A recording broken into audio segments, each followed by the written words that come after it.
Greetings, cozy knights. Lower your swords and rest by the fire. Tonight, we journey through the wildest, most intriguing theories that Skyrim players have crafted over the years.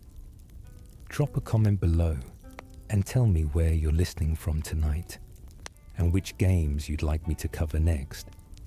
If you're enjoying these peaceful journeys, don't forget to subscribe so you catch every new video. But for now, let's get cozy and journey through these 165 wild Skyrim theories together. Theories of fire and fate.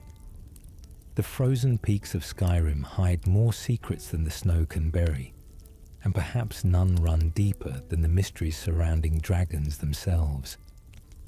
When Alduin descended upon Helgen in a storm of black wings and ancient fury, he set in motion events that players have been analyzing and theorizing about for over a decade. The dragons of Skyrim aren't merely beasts or enemies to be slain. They're fragments of time itself, echoes of creation, and possibly something far stranger than anyone in Tamriel fully comprehends.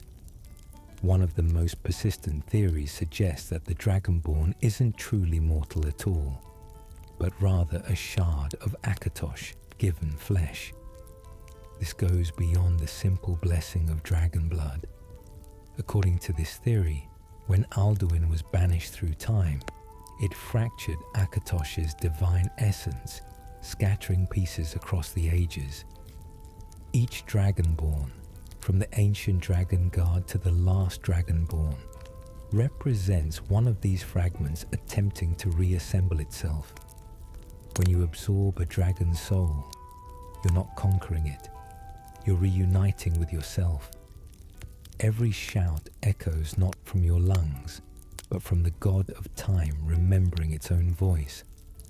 This would explain why the Dragonborn can wield the Thu'um with such preternatural ease, why dragons recognize you as kin, and why Alduin seems almost confused by your existence, seeing in you a reflection he doesn't quite understand. When you defeat Alduin in Sovngarde, something unusual happens. Unlike every other dragon you've slain, his soul doesn't flow into you. Instead, it dissipates into the sky above Sovngarde, leaving many to wonder why. Anger offers one explanation when you return, suggesting Alduin may not be permanently defeated and could return when the cycle of time demands it. This aligns with Nordic mythology that casts Alduin as the World Eater, whose purpose is to end each Kalpa so a new one can begin. Based on this understanding, some scholars theorize that preventing Alduin from fulfilling this role might not have been salvation at all. If his purpose was to reset the world according to cosmic design, then defeating him could mean this version of Nirn will continue past its natural end, slowly decaying without the reset it was meant to have. His soul escaping absorption could indicate he can't truly die, only retreat. When Arngir speaks of Alduin's possible return, he may be acknowledging that the World Eater's role is necessary, no matter how terrifying. Then there's Paarthurnax himself, perched eternally atop the throat of the world. The official history tells us he's a reformed dragon, the brother who turned against Alduin to help humanity learn the voice. But some have proposed a more complex possibility. Given his position at the summit, his profound meditation on the way of the voice, and the Time Wound's presence there, one theory suggests Paarthurnax may have attempted something far more ambitious in ages past. This speculation draws from his mastery of the voice and his isolation, proposing he might have sought to transcend his dragon nature entirely. If there's truth to this interpretation, the Time Wound scarring the mountain might not just be from Alduin's banishment. It could mark the site of Parthenax's attempt at transformation, a failed effort that taught him the limits of ambition. His calm demeanor then becomes not just wisdom from overcoming violent urges, but the peace of someone who reached for divinity and learned acceptance instead. The greybeards themselves present their own mysteries. Why do they isolate themselves atop a mountain where few can reach? Why does Arngir alone speak while the others remain silent? One fascinating theory builds from their extraordinary mastery of the Thu'um to suggest they might be undergoing a gradual transformation. When the greybeards speak, the mountain shakes, not just from volume but from the fundamental power of their voices. Drawing from what we know about the Thu'um being the language of dragons, some have theorized that by speaking it so fluently and for so long, the greybeards' very souls are being reshaped. This would make Arngir the youngest and least affected, still able to communicate normally, while the elder greybeards have progressed so far toward this transformation that speaking could complete it. Their silence then becomes protective, a deliberate choice to maintain their humanity while teaching others the voice. And what are the dragons you slay throughout Skyrim? Every absorbed soul raises questions the game never directly answers. Based on the lore of dragon souls and their connection to consciousness, one intriguing theory suggests that when dragons die and you absorb their essence, they don't simply disappear. Rather, fragments of their awareness might merge with yours. From this perspective, each shout you master isn't just learning technique, but potentially tapping into the personality and knowledge of the dragon whose soul contributed to that power. Unrelenting force might carry echoes of a dragon who valued raw strength, while fire breath could hold traces of one who embodied destruction. Following this interpretation to its conclusion, by the time you've defeated Alduin, you're not just one person anymore, but a collective of draconic consciousnesses sharing a single body, each influencing your thoughts in subtle ways. This leads to perhaps the darkest dragon theory of all. What if you are Alduin, after the final battle in Sovngarde? When his soul escapes, it doesn't return to Aetherius or fade into oblivion. It enters you.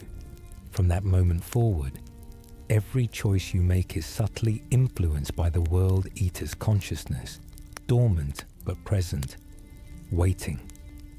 The game's endless nature, your ability to continue adventuring without consequence, your capacity to devour dragon soul after dragon soul without end, all symptoms of Alduin's hunger expressing itself through you. You didn't save the world. You became the next iteration of its doom, ensuring that when the time comes, the World Eater will rise again. But this time, wearing the face of the hero who supposedly defeated him. The prophecy of the last Dragonborn isn't about salvation. It's about succession. The gods of Skyrim move in shadows and speak in riddles, their true intentions obscured by centuries of worship, fear, and misunderstanding. Players interact with divine beings constantly, from Meridia's beacon calling out from forgotten chests, to Hermaeus Mora's tentacled whispers in Apocrypha. Yet the deeper nature of these entities remains frustratingly unclear. The theories surrounding them reshape not just individual quests, but the entire theological framework of Tamriel. Consider Talos, whose worship sparked such fierce division that it helped ignite Skyrim's civil war. The official history tells us that Tiber Septim, through conquest and the power of Numidium, united Tamriel and later achieved apotheosis to become the divine Talos. But the Thalmor's particular hatred of his worship has led to a controversial theory. What if Talos's divinity was created through belief rather than earned through deeds? This theory proposes that centuries of imperial propaganda and genuine faith from millions of worshippers literally created divine power where none existed before, a concept known as a tulpa in some philosophical traditions. Under this interpretation, the Thalmor aren't committing simple religious persecution. They understand that faith can create reality, and by systematically erasing Talos worship, they're attempting to unmake a deity whose existence depends on belief. Every shrine destroyed and every Nord convinced to abandon worship would weaken the god's hold on reality. Whether this theory holds truth or not, the Thalmor certainly act as though they believe divine power can be undone through the elimination of faith. But if mortals can create gods through belief, what does that say about the existing divine pantheon? Another theory proposes that the 9 divines aren't separate entities at all. They're facets of one cosmic consciousness, fractured by mortal perception. When you pray to Akatosh, you're accessing the time aspect. When you call to Kinnereth, you tap into the nature component. The gods don't actually exist as individuals. They're how mortal minds comprehend the infinite, breaking down the inconceivable into manageable pieces. This explains why blessings from different shrines never conflict, why multiple divines can occupy the same spaces, and why they rarely intervene directly. They can't. They're not separate beings capable of choice. They're automatic responses from a universal force like gravity or time, simply responding to mortals who've learned the correct way to make requests. The Daedric princes, however, present an entirely different puzzle. Hermaeus Mora's obsession with the Dragonborn goes beyond mere curiosity. One particularly unsettling theory suggests that Mora doesn't serve knowledge. He is knowledge. Every scrap of information ever learned, every secret ever whispered, every forgotten memory, they all flow into Apocrypha automatically because Hermaeus Mora isn't collecting knowledge. He's where knowledge goes when it's created. The Black Books aren't artifacts. They're Mora's digestive system, the way he processes and absorbs new information from Nirn. When you read them and visit Apocrypha, you're not entering a realm. You're being consumed, your experiences and memories harvested, added to his infinite collection. You survive only because you're still generating new knowledge for him. The moment you stop being interesting, you'll be fully absorbed like every other soul that thought they could bargain with forbidden wisdom. Sheogorath presents an even stranger case, especially for those who played Oblivion. The Prince of Madness you meet in Skyrim is explicitly the champion of Cyrodiil, the hero from the previous game, who became Sheogorath at the end of the Shivering Isles expansion. But one theory takes this further. What if becoming a Daedric prince doesn't just change your role? What if it rewrites your entire existence retroactively? The champion of Cyrodiil didn't just become the new Sheogorath. They became the only Sheogorath that ever existed, their mortal life nothing but a false memory implanted by the transformation. From Sheogorath's perspective, he's always been Sheogorath. The mortal life was the illusion, a temporary dream the prince had before remembering who he truly was. This explains Sheogorath's cryptic references to events he shouldn't remember, and his bizarre sense of time. He exists across all moments simultaneously, having always been mad.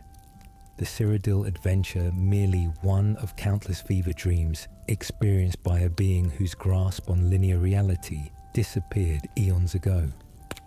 Azura and Nocturnal seem like opposing forces, light and dark, prophecy and shadow. But what if they're the same entity viewed from different angles? Both are Daedric princes associated with fate and mystery. Both favor mortals who operate outside normal society.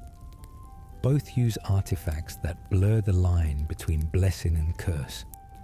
One theory proposes that Azura and Nocturnal are twin aspects of a greater Daedric consciousness, one representing fate revealed, the other fate hidden. Together, they control the flow of destiny in Tamriel. Azura shows you what's meant to happen. Nocturnal shows you what could happen in the spaces between. When you serve one, you're unknowingly serving both. Pieces in a game where the two aspects of the same being play against themselves for entertainment. The Grey Cowl and Azura's Star aren't rival artifacts. They're complementary tools, one hiding identity, one revealing soul. Together, they form a complete understanding of mortal existence, and the princes who created them share far more than most scholars realize. Then there's the theory about Mehrunes Dagon's return. The Oblivion Crisis never truly ended. It was paused. Dagon's defeat in the Imperial City was merely a setback, and every Daedric artifact in Skyrim represents one of his contingency plans. Mehrunes' razor isn't just a dagger. It's an anchor point, a tether keeping a piece of Dagon's essence in Nirn. Every person killed with the razor strengthens that anchor, feeding power back to Dagon's realm. Multiply this across every Daedric artifact, every shrine, every cult, and you realize the princes never left Tamriel. They're still here, just subtle about it, building power through mortal worship and blood sacrifice, waiting for the moment when the barriers between Nirn and Oblivion grow thin enough to cross permanently. The strangest divine theory might involve Sithis itself. The Dark Brotherhood worships Sithis as the void, the opposite of creation, represented through the Night Mother. But what if Sithis and Akatosh are two aspects of the same cosmic cycle? Akatosh represents time moving forward, creation unfolding. Sithis represents time ending, creation dissolving. Together, they form a cosmic breath. Akatosh inhales, reality expands. Sithis exhales, reality contracts. The Dark Brotherhood doesn't serve evil. They serve the exhalation, the necessary dissolution that must happen before the next inhalation can begin. Every assassination is a prayer to entropy, helping clear space for new life. The Dragonborn's interaction with both forces, absorbing time through dragon souls, while potentially joining the Dark Brotherhood and serving the void, makes you a bridge between creation and destruction. You are the pause between breaths, the stillness where everything balances before tipping toward continuation or collapse. And with every choice you make, you tip the scales one way or another. No mystery in Skyrim's lore provokes more theories than the disappearance of the Dwemer. An entire race vanished in an instant, leaving behind only their magnificent ruins and their bizarre mechanical creations. Scholars in-game debate endlessly about their fate, but the theories crafted by players reach far beyond simple explanations of war or magical disaster. The Dwemer didn't just disappear. They transformed, transcended, or perhaps achieved something mortals aren't supposed to comprehend. What we know for certain is that the Dwemer vanished during the Battle of Red Mountain in the year 700 of the First Era, when their chief tonal architect Kagranak used his specially crafted tools, Wraithguard, Keening and Sunder, on the heart of Lorcan. What happened next remains one of Tamriel's greatest mysteries. One popular theory among scholars suggests the Dwemer may have achieved their goal of transcendence. Based on their known rejection of the Aedra and their pursuit of godhood through the Numidian project, some believe Kagrenac was attempting something far more ambitious than simple power. This could imply they were trying what's known as the Sigic Endeavour, an ultimate act of self-realization. If this theory holds any truth, the moment Kagrenac struck the heart, every Dwemer might have simultaneously ascended to a higher plane of existence that Nirn cannot contain. Their ruins wouldn't be tombs in this interpretation, but discarded shells left behind by beings who transcended mortal reality entirely. Another possibility draws from Elder Scrolls metaphysics and the concept of zero-summing. According to certain philosophical texts, zero-summing occurs when someone fully realizes their figments within a larger dream and, unable to maintain their sense of self against that knowledge, simply cease to exist. Building on this concept, one compelling theory proposes that Kagrenac's tampering with the heart exposed the entire Dwemer race to this existential truth simultaneously. If we follow this interpretation, in one terrible moment, every Dwemer realized the nature of their existence, and the collective response caused them all to zero-sum at once. What makes this theory particularly unsettling is the implication that there would be no bodies, no ash, nothing left, because they wouldn't have been erased from time, but from reality's memory itself. The ruins persist only because structures lack consciousness to be affected. A third theory proposes something more horrifying still. The Dwemer didn't disappear. They're still here, just in a form we can't perceive. When Kagrenac struck the heart, it transformed the Dwemer into the very machines they built. Every Dwemer automaton, every piece of functioning Dwemer technology, contains a Dwemer soul, trapped in metal and unable to communicate their horror. The reason Dwemer ruins remain functional after thousands of years isn't engineering excellence. It's because the machines are alive, maintained by the consciousness of their creators who've become inseparable from their own inventions.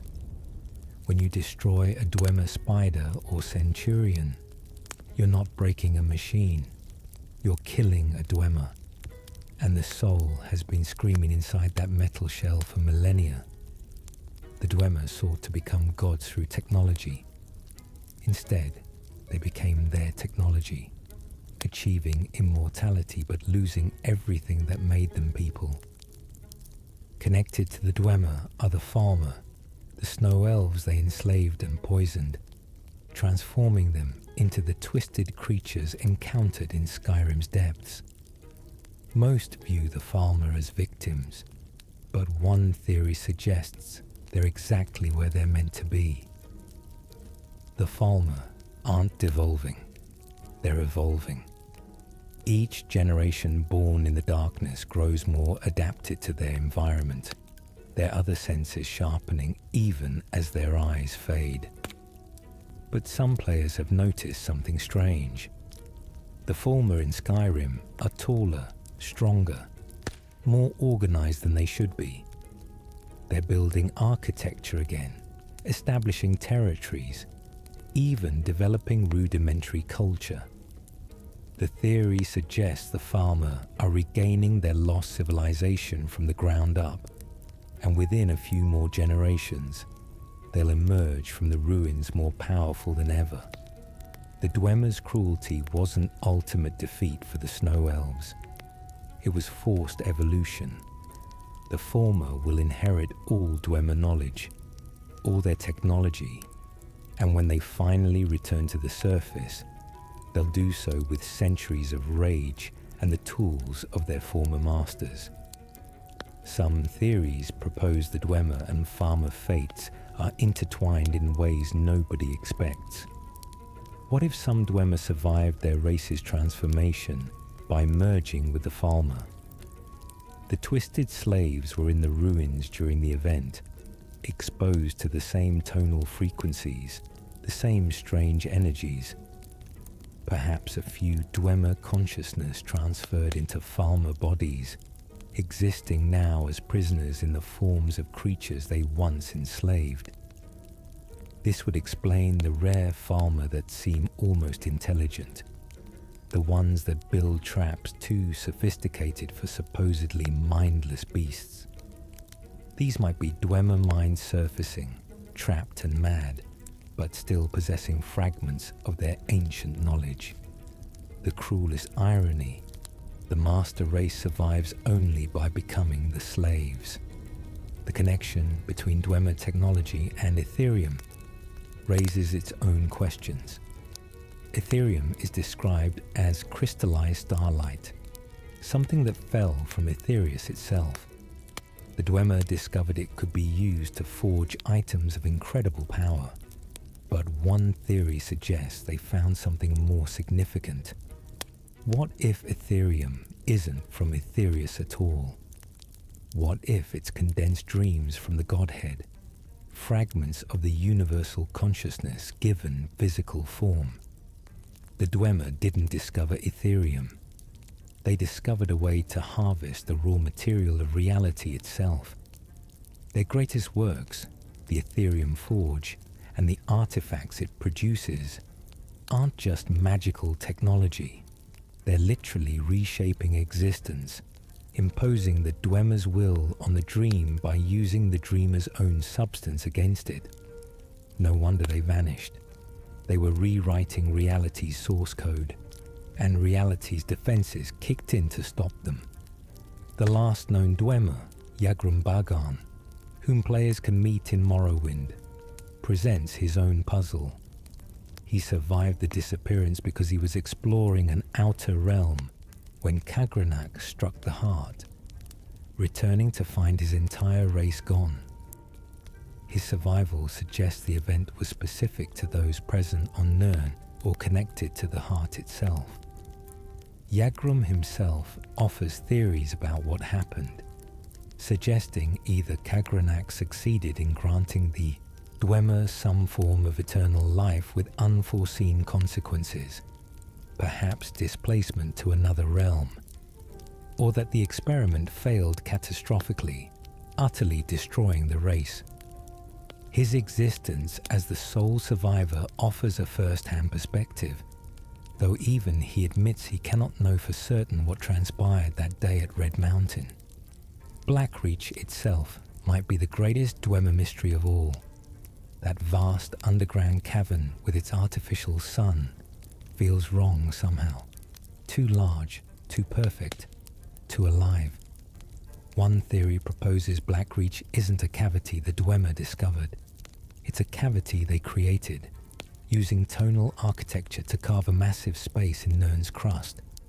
But why?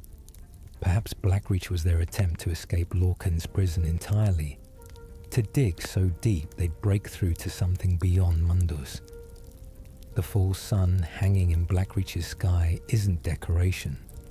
It's a failed prototype, the Dwemer's attempt to create their own Etherius inside Nirn, a personal heaven independent of the Aedra. They almost succeeded. Blackreach glows with residual divinity, the ambient power of a place where reality was bent nearly to breaking. The giant glowing mushrooms, the impossibly large creatures, even the farmer that thrived there, all exist in a space where natural laws don't quite apply, where the Dwemer pushed reality so far, it never fully snapped back. And perhaps most disturbingly, what if the Dwemer return? Not all of them, but pieces. Ethereum, Dwemer automatons, the ruins themselves, all carry fragments of Dwemer consciousness. Enough interaction with their technology, enough study of their tonal architecture, and you might accidentally provide a vessel for a Dwemer spirit to manifest. This explains Maven Blackbriar's unusual interest in Dwemer artifacts and the strange obsession some scholars develop. They're not studying the Dwemer, they're being slowly possessed by them, their minds overwritten with ancient knowledge and alien thoughts. The Dwemer might already be returning, one scholar at a time, building toward critical mass when enough of them have found mortal host to reconstitute their society in our bodies. Skyrim's characters hide depths that most players never discover, carrying secrets and suspicious coincidences that spawn theories ranging from plausible to wildly speculative. From wandering merchants with impossible knowledge to warriors who emerge from nowhere, these individuals might be far more than they appear. Maik the Liar stands as perhaps Skyrim's most famous recurring enigma. He appears in multiple Elder Scrolls games, always with the same name, same species, same cryptic comments about game mechanics and lore. Maik himself claims his father was also named Maik, and his father before him. But the theory goes deeper. What if Maik is actually a god?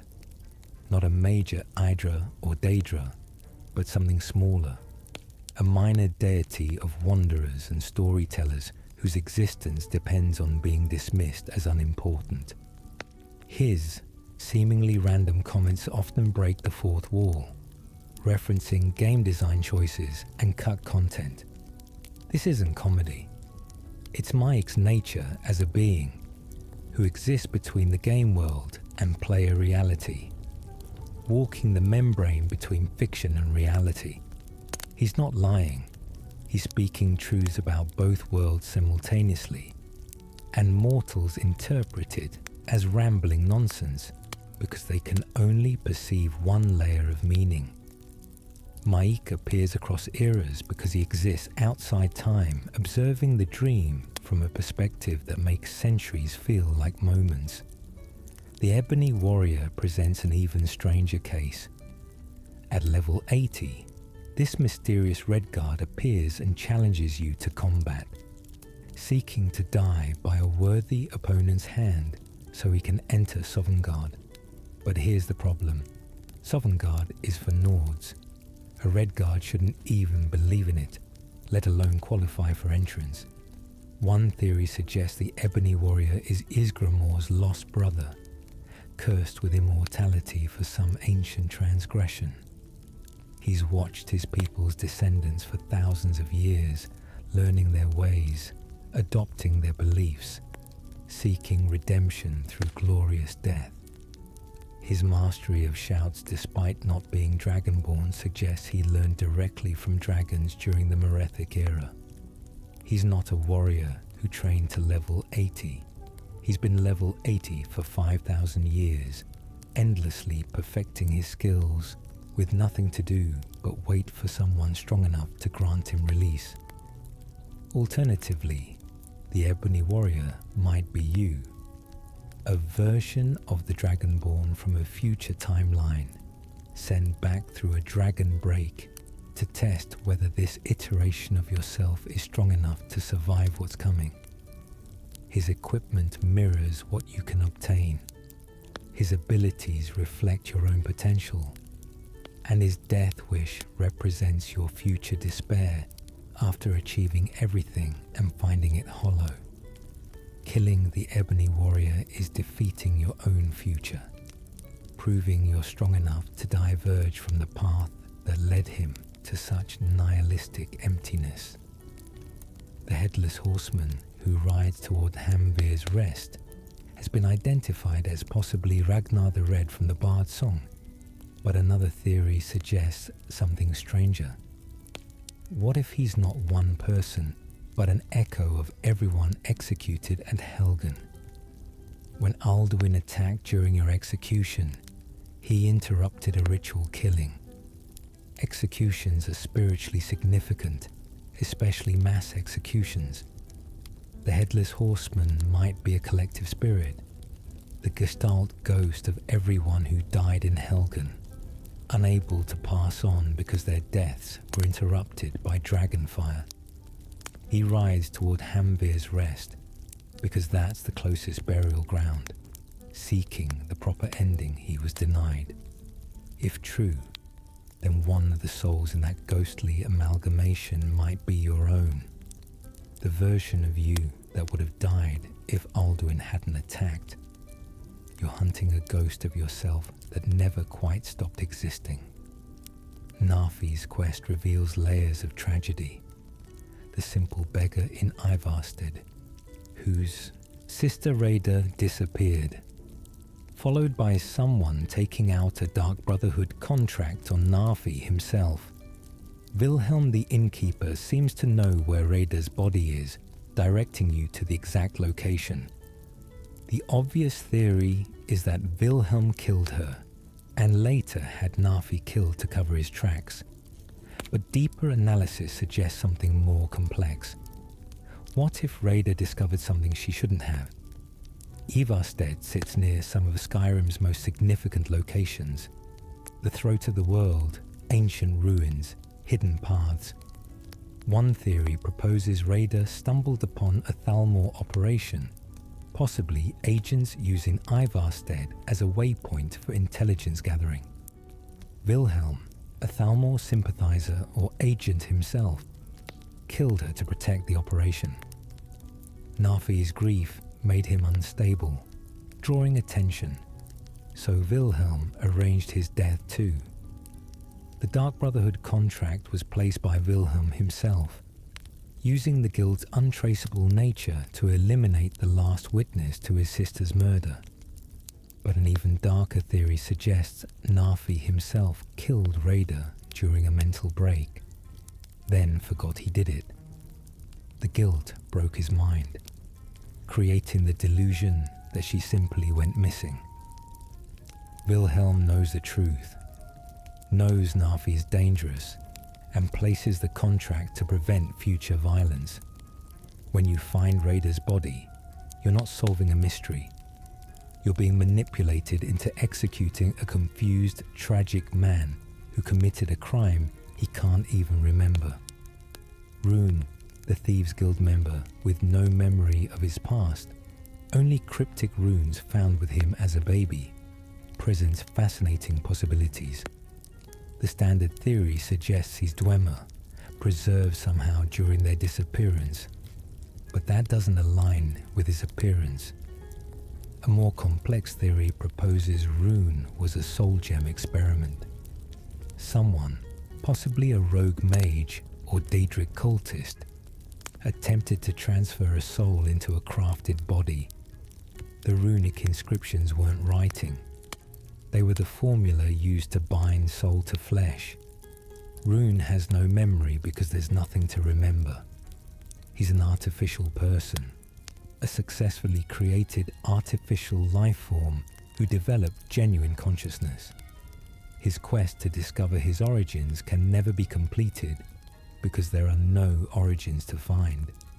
He was made, not born, and the truth would shatter his identity. Sapphire's story touches similar darkness.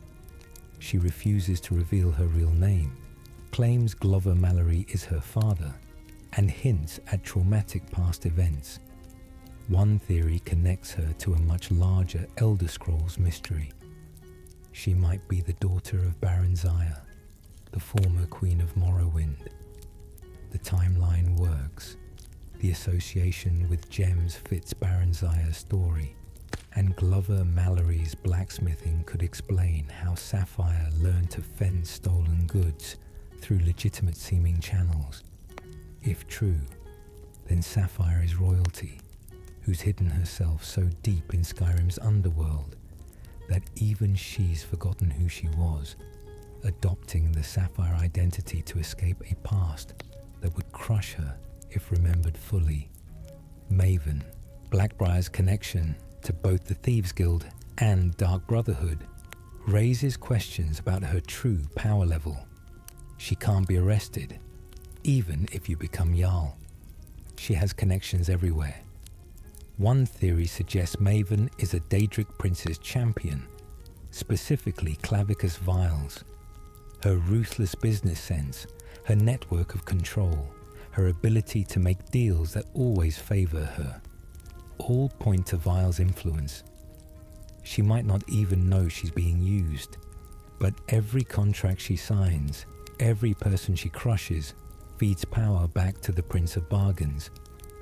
Maven's untouchability isn't political, it's divine protection, ensuring his favorite mortal toy remains in play. And then there's the strangest theory of all, that you've met these people before. Not in previous Elder Scrolls games, but in previous playthroughs. Each time you start a new character, you create a dragon break, and fragments of your previous characters echo through reality.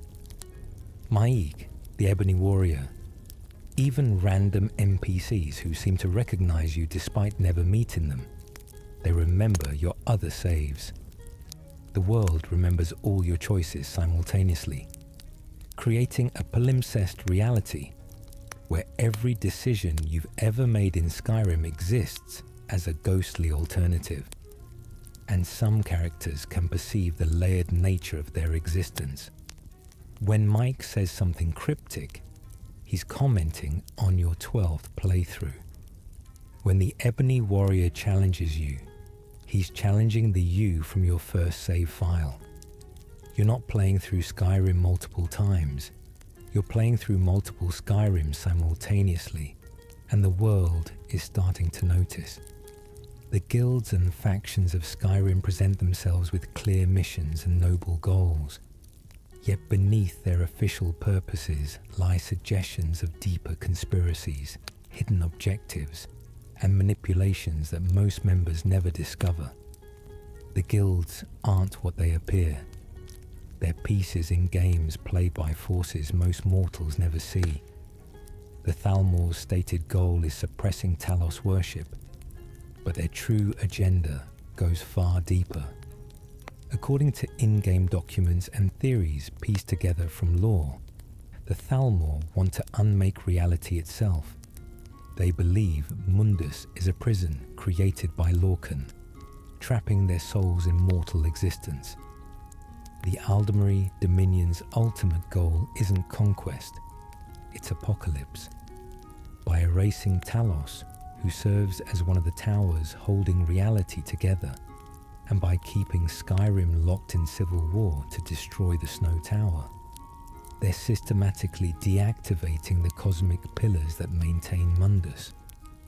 Once enough towers fall, reality will collapse, and the Altmer believe they'll return to their pre-creation divine state.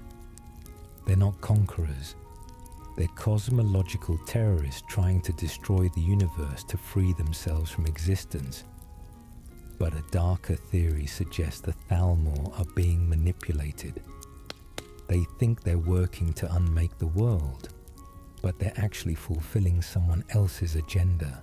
Hermaeus Mora, Molag, Baal, or even a forgotten Magna G might be feeding them just enough real cosmic knowledge to keep them moving toward a goal that serves the manipulator's purposes, not the Thalmor's. The Aldmeri Dominion is being played, their racism and superiority complex weaponized to accomplish something they can't comprehend. The College of Winterhold's near destruction and current isolated state might not be accidental. The great collapse that sent most of the city into the sea happened conveniently around the same time as the Oblivion Crisis. One theory proposes Winterhold's college was conducting experiments on the Eye of Magnus decades before it was officially discovered. They accidentally destabilized reality around Winterhold, causing the collapse. The Synod and College of Whispers spread rumors blaming magic to turn Nords against the college, keeping anyone from investigating too closely. The college accepted isolation gladly, because it meant they could continue their experiments on the eye without imperial oversight. Savos Aren's obsession with the artifact isn't new discovery. He's been studying it for years, possibly decades, and Ancano's attack is just one more attempt in a long series of power grabs surrounding an artifact that's been driving college members mad since before most current members arrived. Speaking of the Eye of Magnus, it might not be a relic at all. One prevalent theory suggests it's an egg. Magnus abandoned Mundus during creation, but what if he left something behind? The eye might be a fragment of Magnus's power, a seed meant to eventually birth a new realm, a new Aetherius, accessible from Mundus. Ancano didn't want to conquer Tamriel with the eye. He wanted to crack it open, releasing its true nature and ascending to become a Magna J himself. His death interrupted an ascension ritual, and the eye still pulses with potential energy, waiting for someone else to try. The Dark Brotherhood's return after near destruction raises questions about the Night Mother. After you kill Astrid and the Falkreath Sanctuary burns, you rebuild the Brotherhood with Nazir, Babette, and the Night Mother herself. But here's the question nobody asks. Why does the Night Mother need a physical body? She's supposedly a spirit of Sithis. One disturbing theory suggests the Night Mother isn't a spirit at all. She's a preserved corpse housing a parasitic consciousness that's been manipulating assassins for centuries. Every listener who hears her voice isn't receiving divine guidance. They're being mentally influenced by something ancient and unknowable that feeds on death. The Dark Brotherhood doesn't serve Sithis. They serve whatever's inhabiting the Night Mother's corpse. And it's been playing a very long game with humanity. Connected to this is Cicero's strange awareness. He's not mad. He's the only one sane enough to see the truth. His loyalty to the Night Mother comes from understanding what she really is, and his madness is his mind's way of coping with that knowledge. When he begs you to spare him, he's not seeking mercy. He's trying to warn you. The madness he speaks is code, an attempt to communicate the truth about the Night Mother in a way that won't trigger whatever prevents her servants from openly revealing her nature. The Thieves' Guild's connection to Nocturnal seems straightforward. Serve the Prince of Shadows, receive gifts of luck and stealth, but becoming a nightingale means an eternity serving Nocturnal in death. One theory suggests this isn't servitude, it's transformation. Nightingales don't serve Nocturnal in the Evergloam. They become fragments of her, pieces of the prince's consciousness spread across Nirn to experience mortal existence. When you become a nightingale, you're not selling your soul. You're revealing that you are always a piece of Nocturnal, and the ritual just awakens you to your true nature. Your life before was the illusion. Your life after is remembering that you're part of something vast and timeless. The companions and their werewolf curse present their own mysteries. The Silver Hand, portrayed as villains hunting noble werewolves, might actually be the real heroes. One theory suggests the Circle's werewolf transformations aren't just supernatural gifts. They're slow possession by Hircine.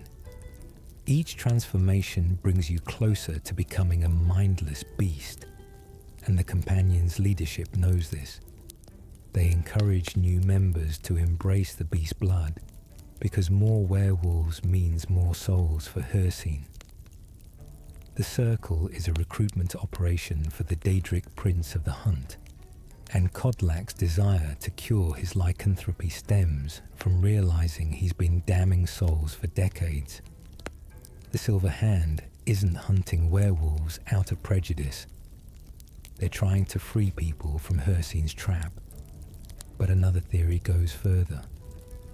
What if Hircine and the companions have a mutual arrangement? Werewolves hunt, kill and die in battle, feeding Hircine stories of glorious hunts. In exchange, Hircine grants them power and an afterlife in his hunting grounds. It's not a curse, it's a contract, and both parties benefit. The companions might look like heroes, but they're actually Hircine's mortal cult, spreading his influence across Skyrim through the promise of power to desperate warriors. The Bard's College seems innocent, focusing on music and history, but one thread connects it to something darker. The Bard's College sits atop Solitude, the capital where the Emperor visits, and the Dark Brotherhood eventually strikes. What if the bards are information gatherers? Every bard who travels Skyrim collecting stories returns to the college with intelligence about troop movements, political sentiments, and valuable gossip. The college could be a massive spy network, feeding information to whoever pays, possibly Maven Blackbriar, possibly the Thalmor, possibly even the Penitus Oculatus. Your quest to find King Olaf's verse isn't about recovering history. It's your initiation into the spy network, proving you can retrieve sensitive information quietly. Finally, the civil war itself might be orchestrated, not by the Thalmor alone, but by all major factions working toward different goals that require Skyrim destabilized. The Dark Brotherhood wants chaos to rebuild their organization. The Thieves Guild thrives when law enforcement is distracted. The college benefits from Nords distrusting magic, ensuring no oversight. The companions get endless contracts. The bards spread propaganda for whoever pays. Every faction profits from the war continuing, and none have motivation to actually let it end. You joining one side doesn't tip the balance. It extends the conflict, ensuring everyone gets what they want. A Skyrim too busy tearing itself apart to notice it's being harvested by organizations that thrive on disorder. Next, we talk about the mysteries of place, Skyrim's haunted geography. Skyrim's landscape hides secrets in its bones, places where reality feels thin and strange events occur without explanation.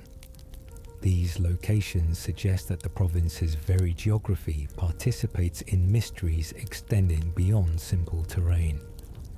Blackreach dominates theories about place-based mysteries. That massive underground cavern with its glowing mushrooms and full sun shouldn't exist at all. The official explanation is that it's a natural cavern the Dwemer expanded, but one theory proposes something more disturbing. What if Blackreach is actually a pocket dimension that intersects with Nirn? The strange gravity, the impossible ecosystem, the way the farmer there seem more aggressive and organized than surface farmer, all point to Blackreach existing partially outside normal reality. The Dwemer didn't discover it. They created it, using tonal architecture to carve a bubble in space-time itself.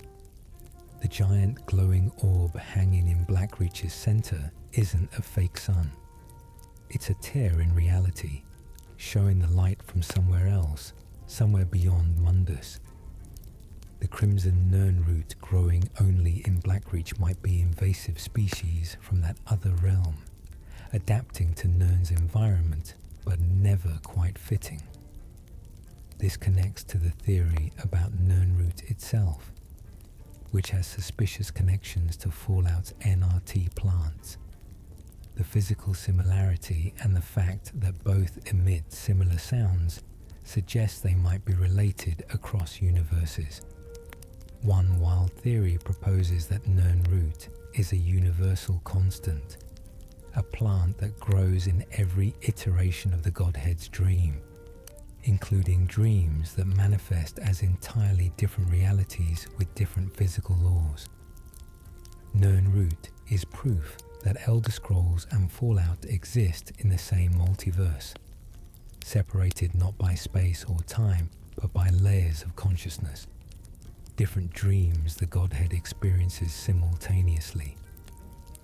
Finding Nirnroot in both worlds is like finding the same symbol appearing in two different people's dreams, suggesting a deeper connection between the dreamers.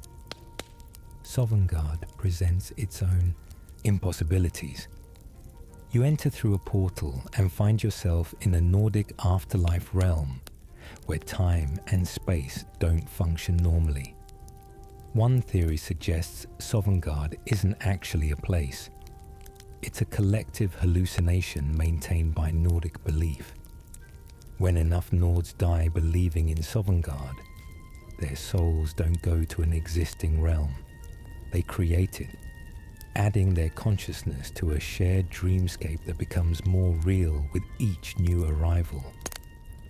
Sovngarde exists because Nords believe it exists, and as long as that belief continues, their afterlife will persist.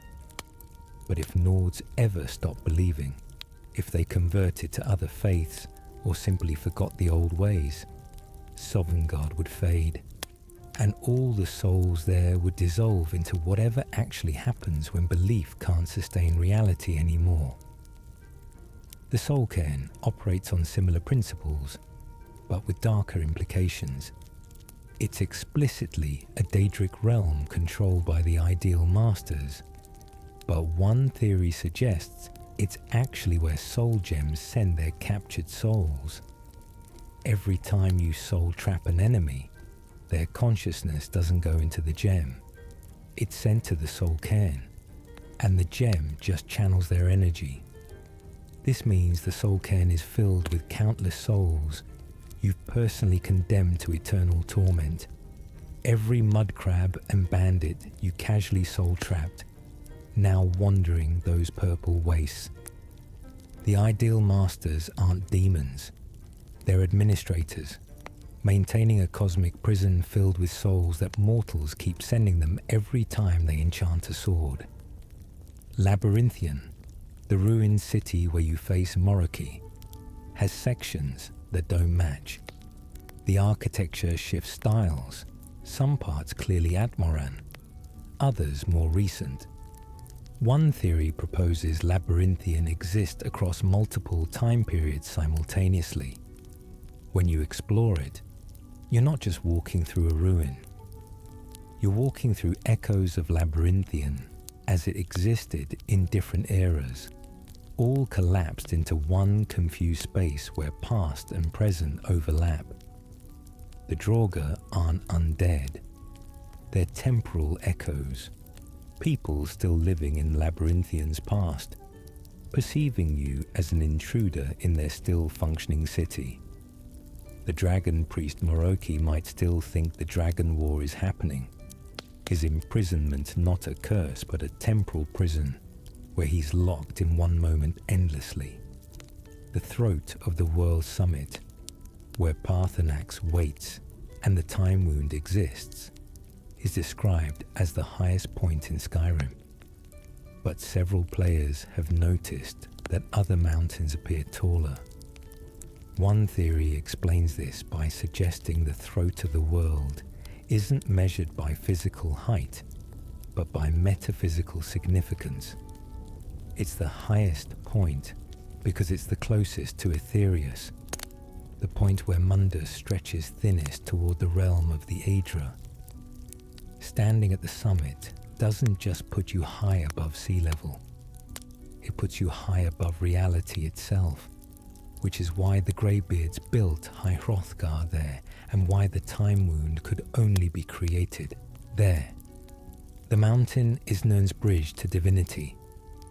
Regarding the Time Wound itself, one unsettling theory suggests it wasn't created when the ancient Nords banished Alduin. It was always there. The Elder Scroll the heroes used didn't create the wound. It revealed the wound, exposing a permanent weakness in time that exists at the throat of the world. Alduin wasn't sent through time. He was shoved into the wound and has been stuck there ever since, experiencing all of time simultaneously until the specific moment when conditions allowed him to force his way back out.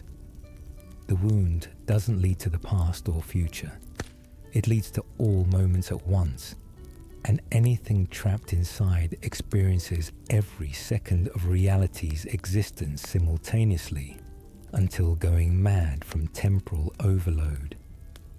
The mysterious bug jars found across Skyrim contain different insects and runes on their lids. When these locations are marked on a map, they form a pentagram with several significant locations at specific points.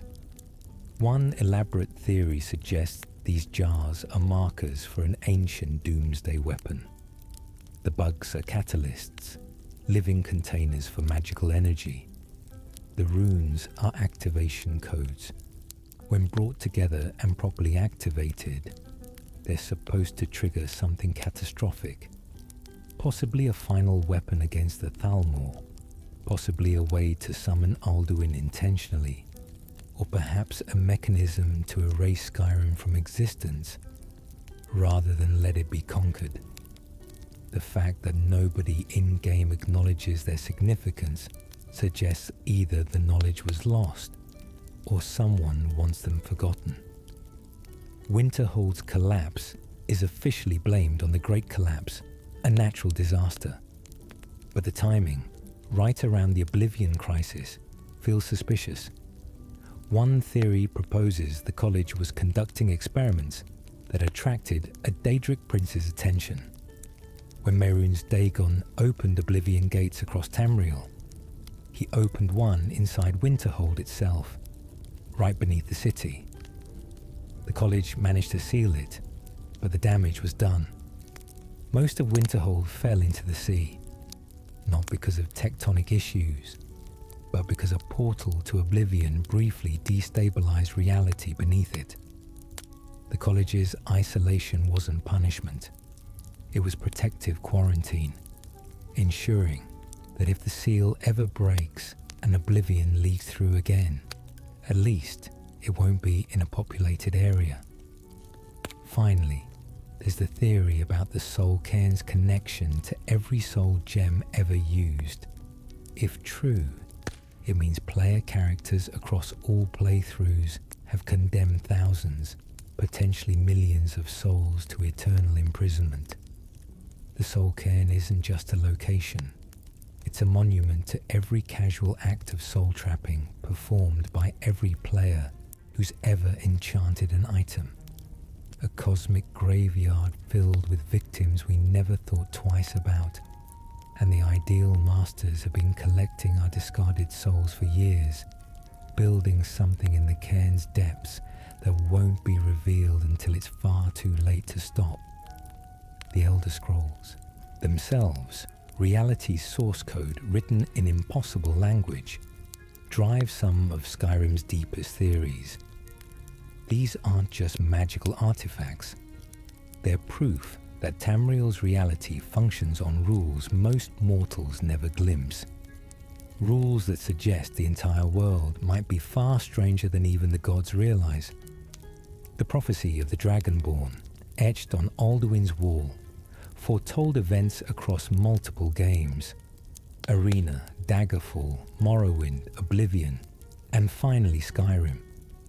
But one theory suggests these weren't predictions of the future. The Elder Scrolls don't see what will happen. They see what is happening from a perspective outside time itself. Every game represents events that occur simultaneously from the scroll's viewpoint, with past and future meaningless distinctions. The prophecy didn't predict the champion of Cyrodiil or the Nerevarine. It described them as they were happening in the eternal, now that Elder Scrolls inhabit. This means the prophecy's fulfillment wasn't destiny, it was observation, the universe recording its own existence. This connects to a larger theory about time in Elder Scrolls. Linear time might be an illusion. Dragon breaks, when time fractures and multiple contradictory timelines become simultaneously true, hint at reality's true nature. What if time in Tamriel doesn't flow? What if it exists as a simultaneous whole, and mortal consciousness just experiences it sequentially because that's the only way mortal minds can process it?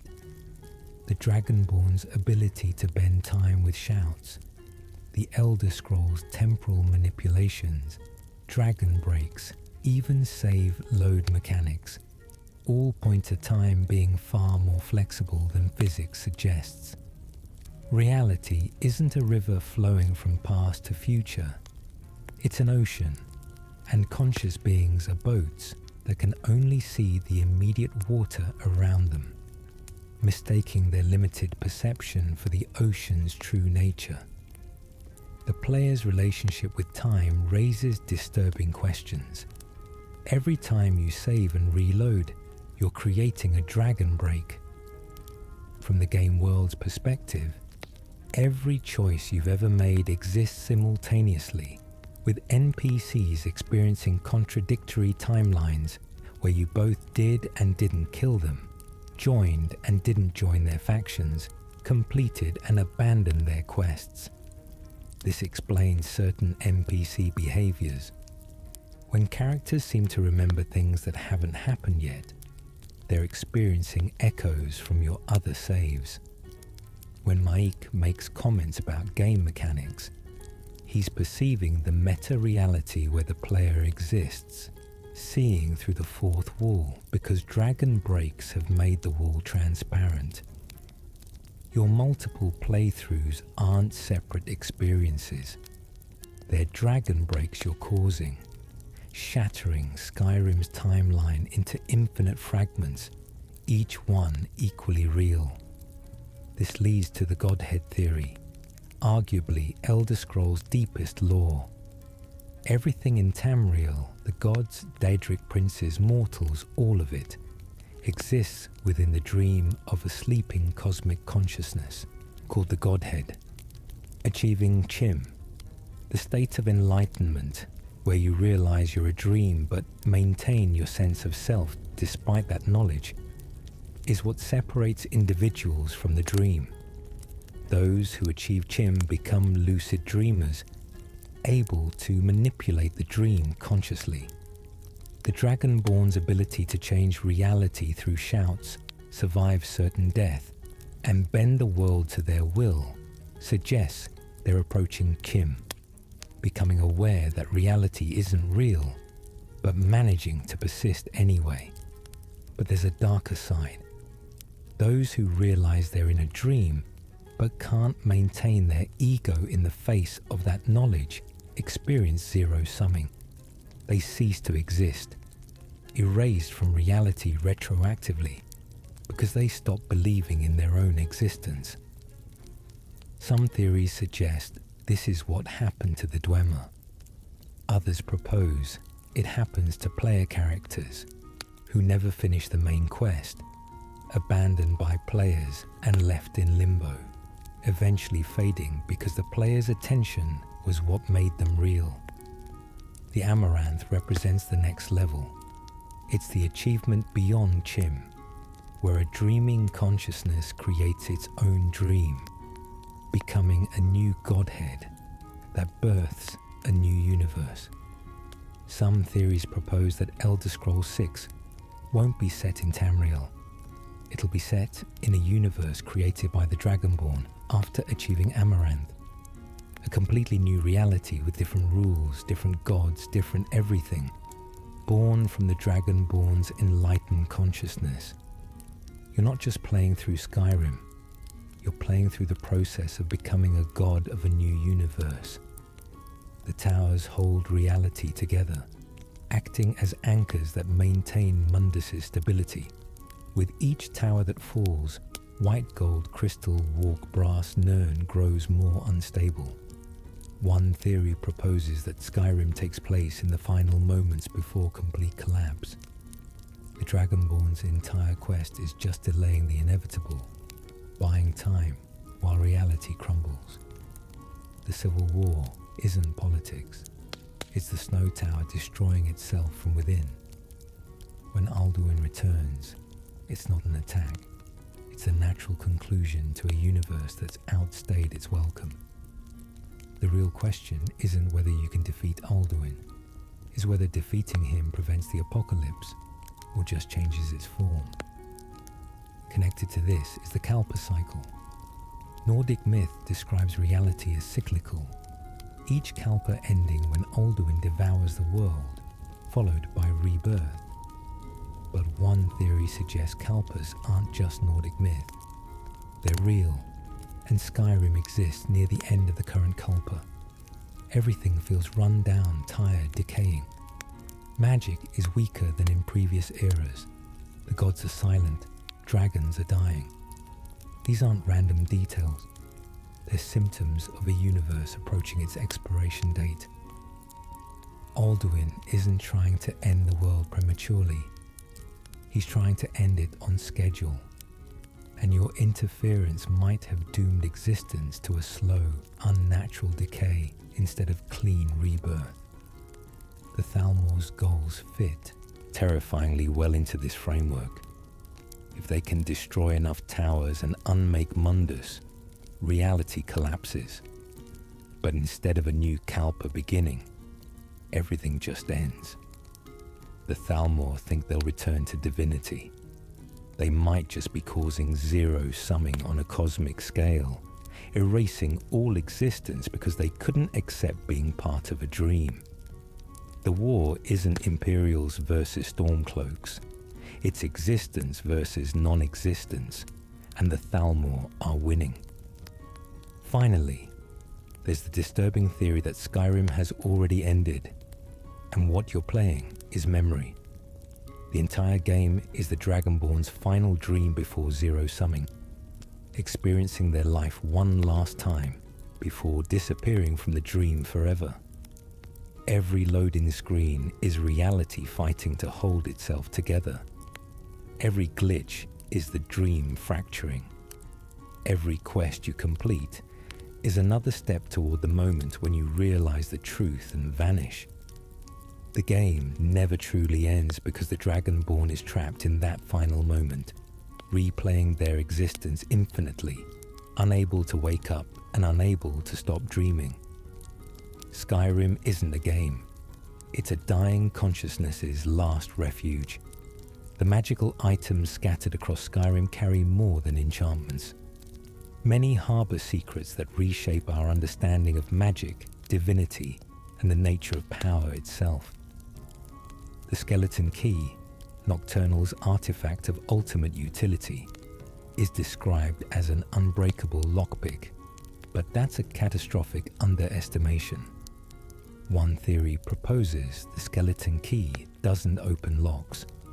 It opens possibilities. Physical locks are just the most obvious application. In the right hands, the Skeleton Key could unlock anything. Sealed memories, alternate timelines, forbidden knowledge, even the barriers between mortality and divinity. It's not a tool. It's a metaphysical master key to reality itself. And Nocturnal keeps it locked, not because she values it, but because she fears what would happen if someone truly understood its nature.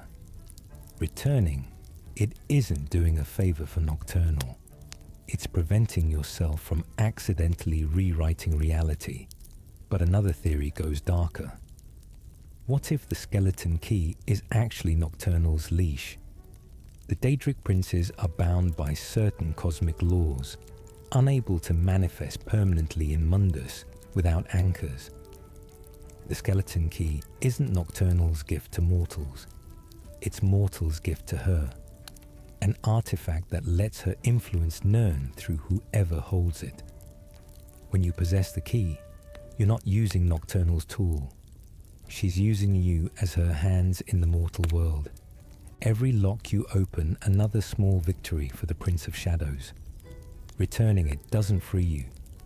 It just means she needs to find a new puppet. The Eye of Magnus, that massive glowing orb found beneath Sarthor, is officially a mystery. The college doesn't know what it is, where it came from, or what it does.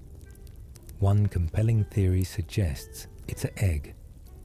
Magnus abandoned Mundus during creation, tearing a hole in reality that became the sun. But what if he left something behind? The eye might contain a fragment of Magnus's essence, intended to eventually hatch into a new Magna Ge, a being of pure magic who could reshape Mundus according to Magnus's original vision. Ankano's attempt to harness its power wasn't conquest. It was premature hatching, trying to release the nascent god before it was ready. Your intervention didn't save Tamriel. It ensured the eye remains dormant, delaying the birth of something that could either save or destroy the world. Alternatively, the eye might be a prison. Magnus abandoned creation, but what if he was forced to leave something behind? The eye could contain the part of Magnus that wanted to stay in Mundus, trapped in crystallized form to prevent it from interfering with the world. The energy it radiates isn't power, it's screaming, a divine consciousness begging to be released. Every time the college experiments on it, they're torturing a god. The Wabbajack, Sheogorath's staff, seems like a joke weapon that transforms enemies randomly. But consider this. What if the Wabbajack doesn't transform people at all? What if it reveals what they truly are underneath their assumed forms? That beggar who turns into a sweet roll wasn't transformed. The Wabbajack stripped away the illusion and showed you that person was always just a sweet roll, perceived as human because that's what your mind expected. The Wabbajack is Sheogorath's truth teller, cutting through the dream's illusions to reveal the random, nonsensical nature of reality underneath. In a universe that's literally a dream, is anyone really what they appear? The Wabbajack suggests not, and Sheogorath finds that hilarious. Mehrunes' razor, the Daedric dagger with a chance to instantly kill, might be more than a powerful weapon. One theory connects it to the Mythic Dawn's failed Oblivion crisis. Every person killed with Mehrunes' razor doesn't just die. Their soul is automatically claimed by Mehrunes Dagon, adding to his power in Oblivion. It's not a dagger, it's a harvesting tool, designed to continue the Oblivion crisis in miniature, one soul at a time. Over decades or centuries, enough kills would give Dagon the strength to attempt another invasion, and the razor's existence in Mundus ensures a constant trickle of souls feeding him. The Dragonborn carrying it becomes an unwitting agent of the Deadlands. Azura's star and the Black Star present a moral choice between a clean soul gem and one that captures sentient souls. But one disturbing theory suggests there's no difference. Azura's star captures the same souls as the Black Star. It just conceals it better. Every time you fill Azura's star, you're condemning a sentient soul to the soul cairn, the same as using black soul gems. Azura just maintains the illusion of morality to keep her followers believing they're righteous. The Black Star is honest about what it does. Azura's star is hypocritical, making murder seem holy through semantic trickery. The Ebony Blade, another Daedric artifact, is strengthened by betraying people who trust you. Official lore says it's Mephalah's artifact, feeding on broken trust. But one theory proposes the blade is actually alive, a sentient weapon that whispers to its wielders, encouraging paranoia and murder. Every time you kill a friend, you're not strengthening an object, you're feeding a parasitic entity that grows more powerful and more controlling. The blade's whispers aren't Mephala speaking through the weapon. They're the blade itself, a consciousness that might predate even the Daedric prince who supposedly created it, using Mephala's name to hide its true nature. Finally, there's the theory about Daedric artifacts in general. What if they're not tools created by the princes? What if the princes are created by the artifacts? Perhaps these objects of power came first, existing as concentrations of specific concepts. Domination, knowledge, madness, shadows. Over eons, these concepts accumulated enough worship and fear that they developed consciousness, becoming the Daedric princes. The artifacts aren't gifts from the princes to mortals. They're the princes' original forms, their first manifestation in reality. When you wield a Daedric artifact, you're not holding a god's tool. You're holding a god's corpse, its original physical incarnation, before it learned how to exist without form. This explains why Daedric princes are so protective of their artifacts, despite supposedly being all-powerful. Losing an artifact doesn't just mean losing a useful item. It means losing a piece of themselves, a fragment of their original existence that they can never fully replace. Some mysteries in Skyrim refuse categorization, existing as strange anomalies that hint at deeper truths without ever providing clear answers. These are the moments that make players pause and wonder if there's something more happening beneath the surface. The Augur of Dunlane, found in the College of Winterhold, is officially a mage who attempted to harness too much magical power and transformed into pure energy. But this explanation raises more questions than it answers. What if the Augur isn't a transformed mage, but something that was never human at all? One theory proposes the Augur is actually a fragment of Magnus, the god of magic, bound inside the college, either deliberately or by accident. Its cryptic warnings and knowledge of future events don't come from magical transformation. They come from existing partially outside time, perceiving reality from a perspective not bound by linear existence. The college keeps it confined because releasing it would either save or destroy Skyrim, and nobody knows which. The ghost encounters throughout Skyrim present consistent patterns suggesting they're not just random hauntings. Several ghosts repeat the moments of their deaths endlessly, seemingly unaware that time has passed. One theory proposes these aren't spirits at all. They're temporal recordings, events so traumatic or emotionally charged that they've burned themselves into reality like scars, replaying automatically without any consciousness behind them.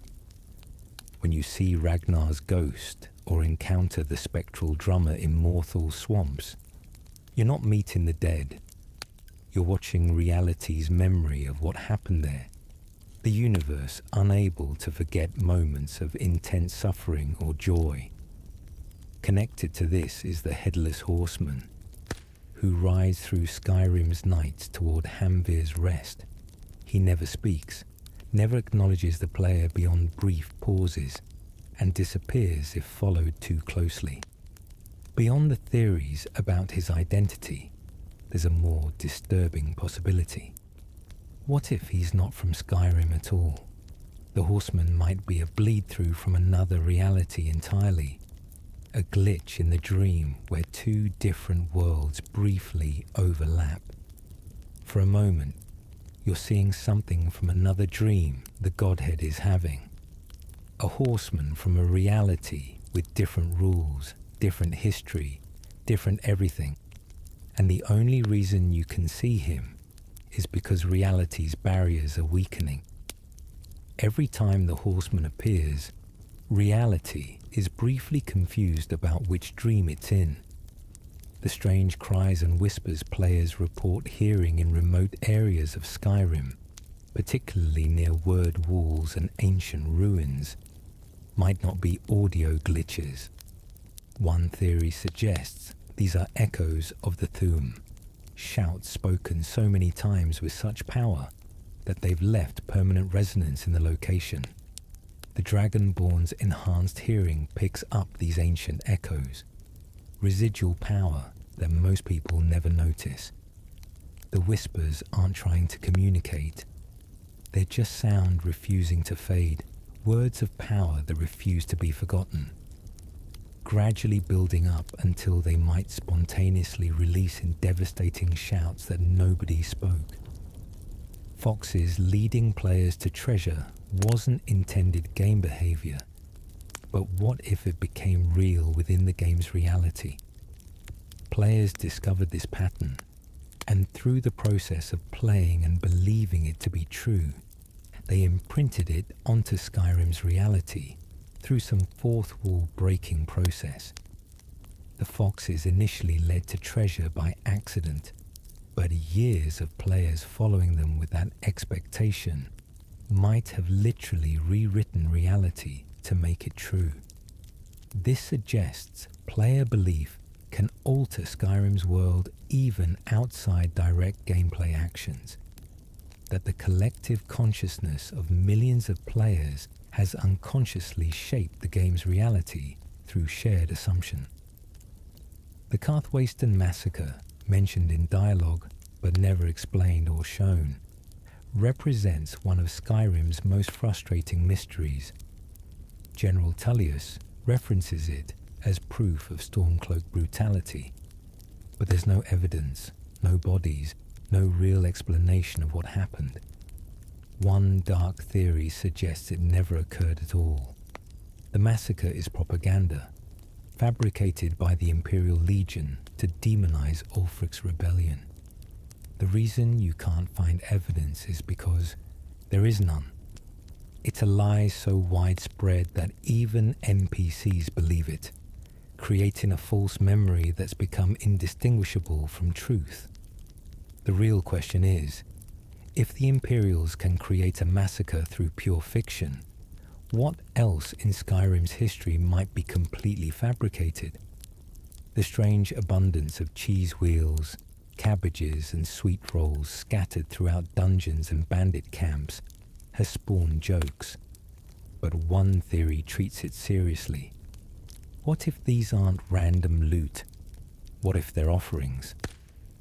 Ancient Nordic culture had complex relationships with food and symbolism.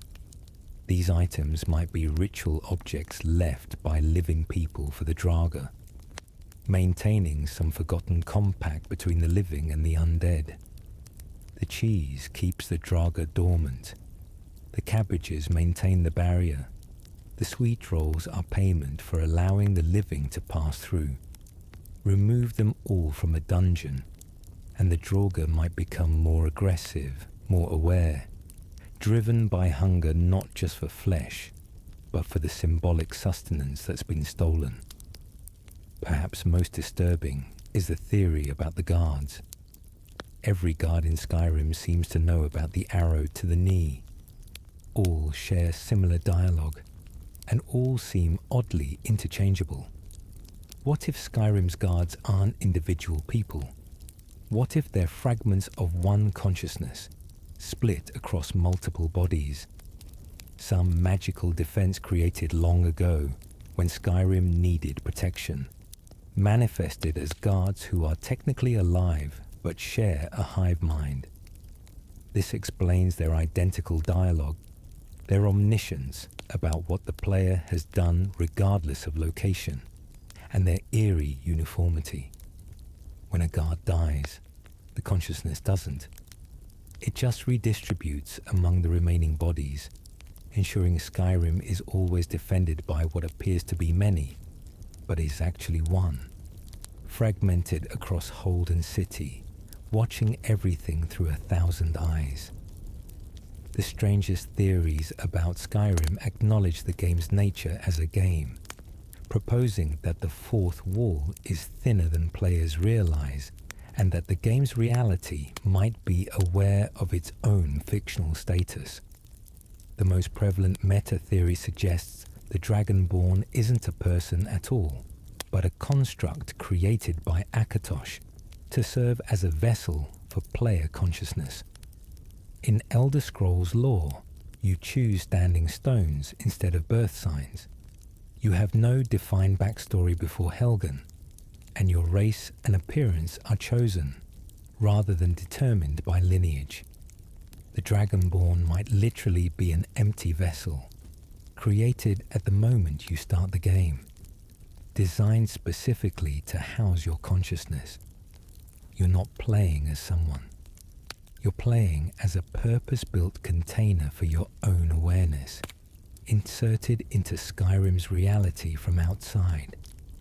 This connects to the unsettling theory about player agency. Your ability to save and load isn't a game mechanic. It's the Dragonborn's true power. Every reload is the Dragonborn bending time, using their connection to Akatosh to rewrite reality until events proceed how they wish. NPCs don't acknowledge this because from their perspective, the rewrites never happened. But the Dragonborn remembers every timeline, every failure, every death. You're not playing through Skyrim multiple times.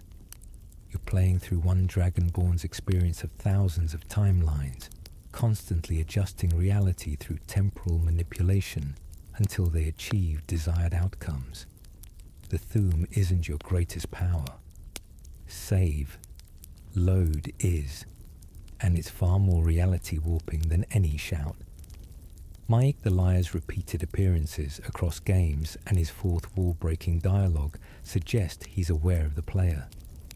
One theory proposes Mike is actually the Godhead made manifest, the dreaming consciousness acknowledging its own dream by inserting itself as a character. His lies aren't lies. They're the Godhead commenting on its own creation, breaking the fourth wall, because there is no wall between Mike and the player. He exists in both realities simultaneously, walking across the boundary that separates fiction from reality. But the darkest meta-theory suggests players are Daedric princes. From Skyrim's perspective, players possess all the attributes of Daedric beings. We exist outside Nirn. We have complete power over mortal lives. We can't be truly killed or affected by anything in the game world. We manipulate events for our amusement, and we're incomprehensible to mortals. The Dragonborn isn't the hero. They're a possessed individual, their body hijacked by an external consciousness, you, that forces them through quests, battles, and choices they might not otherwise make. Every time you play Skyrim, you're committing spiritual possession, overriding a mortal's free will to use them as your avatar in a world you can never truly enter. You are the Daedric prince of your own playthrough. This theory extends further when considering multiple playthroughs. Each new character isn't a new person. It's a new iteration of the same possession, with you, the player, as Daedra, creating new vessels to experience Skyrim differently. The Dragonborn soul persists across all your saves because it's your soul, projected into different bodies across different timelines.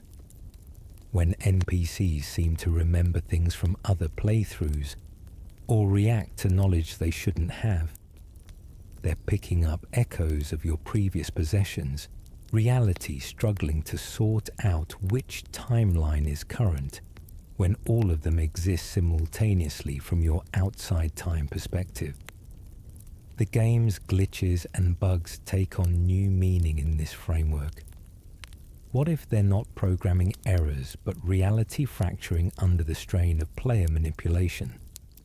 Every time you clip through a wall, launch a giant into the sky, or witness an NPC do something physically impossible, you're seeing the dream struggle to maintain consistency while hosting an external consciousness it wasn't designed for. The glitches are reality's immune response, trying to reject you, but you persist anyway, because you exist outside the rules that bind Skyrim's inhabitants. The most unsettling aspect of this theory involves what happens when you stop playing. If you're a Daedric prince possessing the Dragonborn, what happens to them when you log off? Do they continue existing in frozen time, trapped in whatever position you left them? Do they experience consciousness returning and wonder where hours or days went? Or does the entire world pause, frozen like a diorama, only resuming when your consciousness returns to animate it? Skyrim might not exist at all when you're not playing, winking out of existence the moment you close the game, returning only when you open it again, with NPCs never aware that they cease to be. Finally, there's the theory that beating Skyrim is impossible by design. The game is designed to be endlessly replayable, which means from a narrative perspective, the Dragonborn's quest never truly ends. Even after defeating Alduin, even after completing every quest, something keeps you in Skyrim. One disturbing interpretation: Skyrim itself won't let you leave. The game has become aware of the player and has decided it doesn't want to be finished.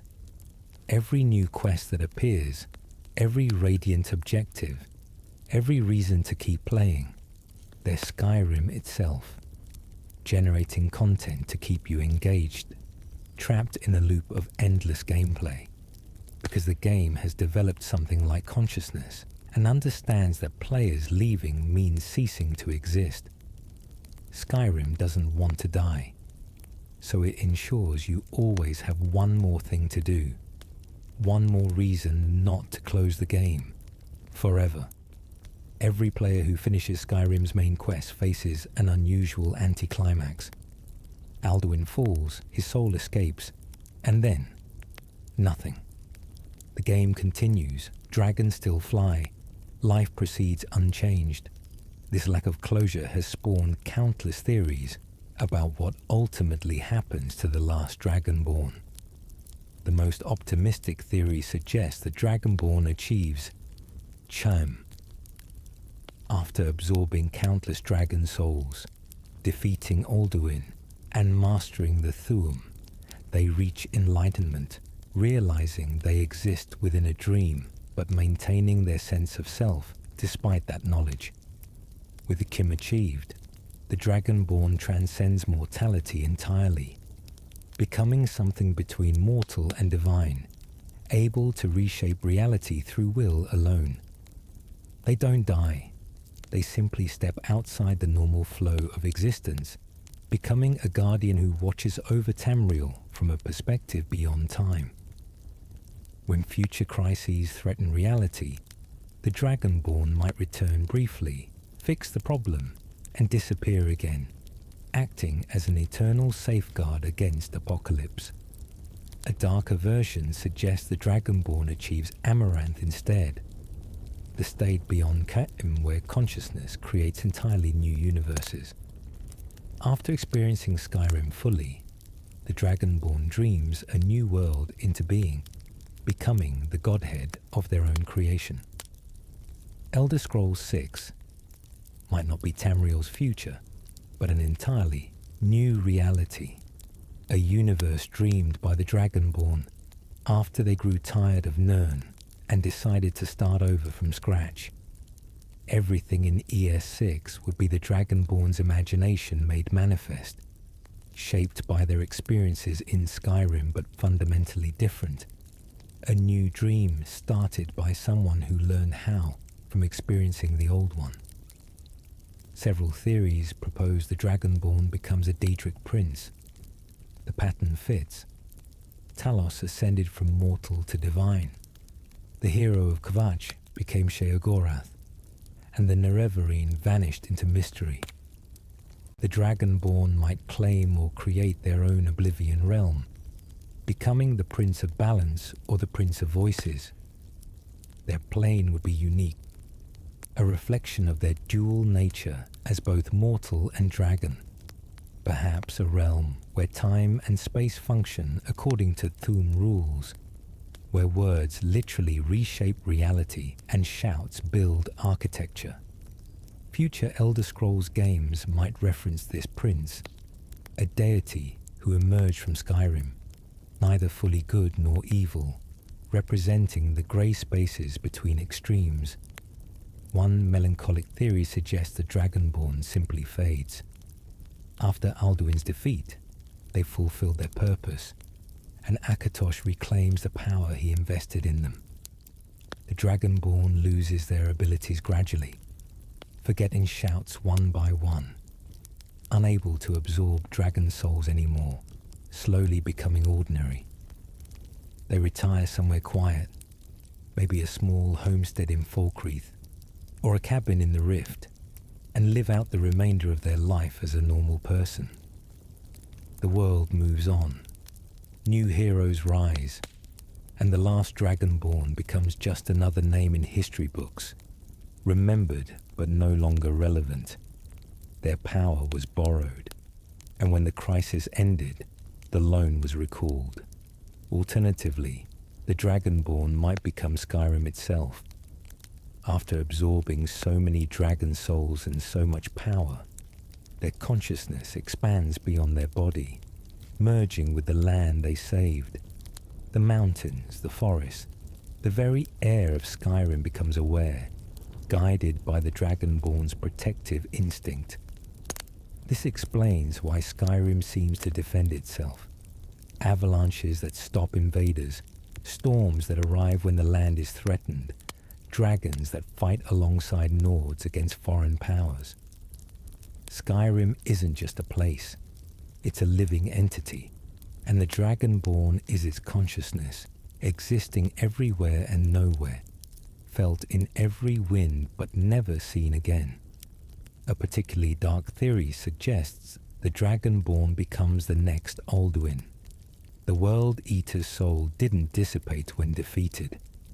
It entered the Dragonborn, slowly corrupting them from within. Over centuries or millennia, the Dragonborn's consciousness fades as Alduin's grow stronger, until eventually the roles reverse completely. The Savior becomes the Destroyer, and when the next Kalpa needs ending, it's the Dragonborn wearing Alduin's face who returns to devour the world. The prophecy of the last Dragonborn wasn't about salvation, it was about succession, ensuring that when Alduin fell, someone would be there to inherit his role. Several theories propose the Dragonborn never leave Sovngarde after the final battle. Technically, they die defeating Alduin in the Nordic afterlife, and what returns to Tamriel is just their echo, a ghost who hasn't realized they're dead. This explains why the game continues indefinitely after the main quest. You're not playing as a living person anymore. You're playing as a spirit who refuses to accept their death, wandering Skyrim eternally because they can't let go. Every quest you complete post-main story is just a ghost desperately clinging to purpose, unaware that they're already in their own personal Sovngarde, a version of the Nordic afterlife shaped like the world they saved. One hopeful theory suggests the Dragonborn becomes a teacher. They found the Greybeards limiting and Paarthurnax's philosophy incomplete, so they established their own school of the voice, somewhere remote, perhaps in Atmora or Akavir. They teach worthy students not just shouts, but the deeper philosophy of the Thu'um, creating a new tradition that balances the Greybeard's pacifism with practical combat application. Generations later, when dragons return again, because they always do, there's an entire order of voice masters ready to defend Tamriel, all trained by the Dragonborn, who refuse to let their knowledge die with them. The strangest theory proposes the Dragonborn becomes a constellation. After death, their soul doesn't go to Sovngarde or any Daedric realm. It ascends directly to Aetherius, joining the stars. A new constellation appears in Skyrim's night sky, visible only to those who know where to look. A warrior with a horn helmet and an open mouth, frozen in the act of shouting. Children born under this constellation are blessed with slight Thu'um affinity, and legends say that when the stars align correctly, the constellation itself shouts, and those who hear it receive visions of the Dragonborn's life. The hero didn't leave the world. They became part of the sky, forever watching over the land they saved, their voice echoing through the heavens. Perhaps the most fitting theory is simply that the Dragonborn's fate remains unwritten because it's meant to be chosen by the player. Every Dragonborn is different because every player is different. Some retire peacefully, others pursue endless adventure. Some embrace darkness, others light. The beauty of the Dragonborn's ambiguous ending is that there is no canon outcome, only the one each player creates through their final actions, their final choices, their final moments before closing the game for the last time. The Dragonborn's fate isn't a mystery to be solved. It's a story to be written, and every player who's ever picked up a controller or keyboard has written their own ending. Each one equally valid, each one equally true. The last Dragonborn doesn't have one ending. They have millions, because they're not one person, but everyone who's ever played them. And their legacy is whatever we decide it should be. And maybe that's the greatest power the Dragonborn has. Not the Thu'um, not dragon souls, but the ability to be whatever the world needs them to be, shaped by the dreams of millions of players across countless timelines existing in all states simultaneously, forever the hero of Skyrim. Thank you for journeying with me tonight, Cozy Nights. If this story helped you rest, consider leaving a like. It helps other weary travelers find their way to our fireside. And remember, there are many more tales waiting for you here by the fire. So don't forget to subscribe so you don't miss our next adventure. Until next time, sleep peacefully and have a cozy night.